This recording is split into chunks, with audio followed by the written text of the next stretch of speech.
Hello, my beautiful friends, and welcome back to Alien Protocols. So, this is just a supposition and a way to tie different types of UFOs together that have been seen a lot lately.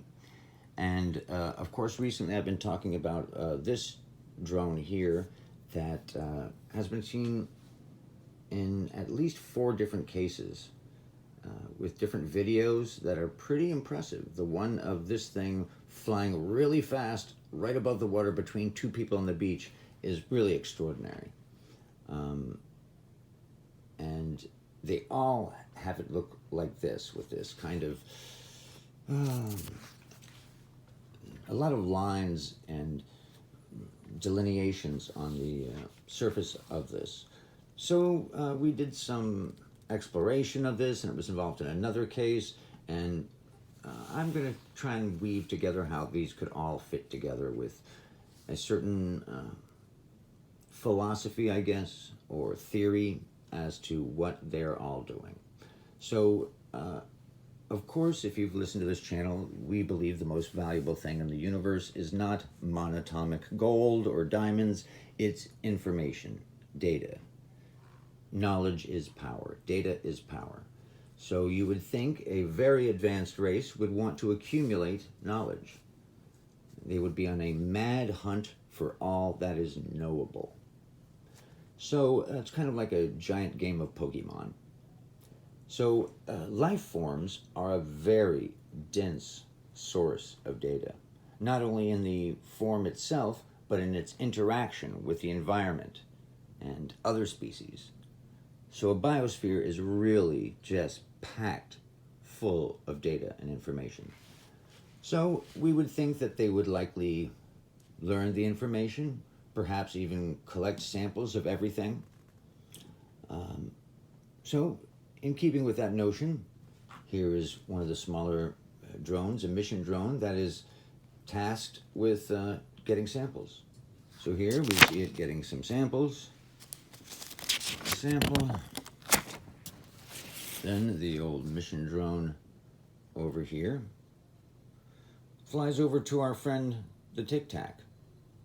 Remember those little L structures underneath the Tic Tac? So then the mission drone would have to transfer physical samples. Data, of course, could be transferred other ways, but a physical sample would have to require contact. And if you remember the Fravor case, they talked about the Tic Tac having these little things and there being a frothing under the water, another craft. A large saucer is what some other sources say was there, and that they have some incredible footage of that saucer, in fact. So why would the Tic Tac have these little L shapes? Well, if they had to physically transfer something, they could transfer data a bunch of other ways, but if they had to physically transfer something, that's why they might be as close as they were seen together. So this also helps to back up the theory. So these little L shapes might be for a physical transfer of material to a larger transport saucer. And then the larger transport saucer, you can see here, would go to the very deepest parts. We know that craft had been seen racing towards the deepest parts of the ocean. The Puerto Rican Trench and many other places. And so you can presume that they are taking these samples, perhaps, and storing them in a much larger kind of facility. And you can kind of imagine what that might be at the bottom of the ocean. Take a peek at the innards of it. A craft could come inside and have its little bays here to reload or fix anything. And this larger craft could stay on the bottom of the ocean in these incredibly deep trenches beyond the reach of our submarines and weapons, and sit there for a very long period of time waiting for this stuff to be shuttled physically to it.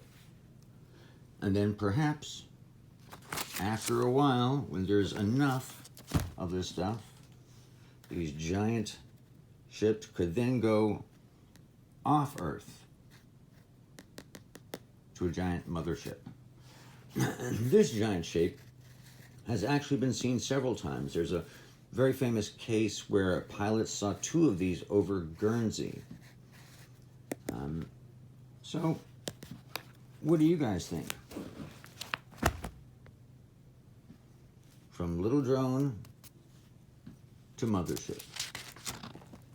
Would love to hear your thoughts.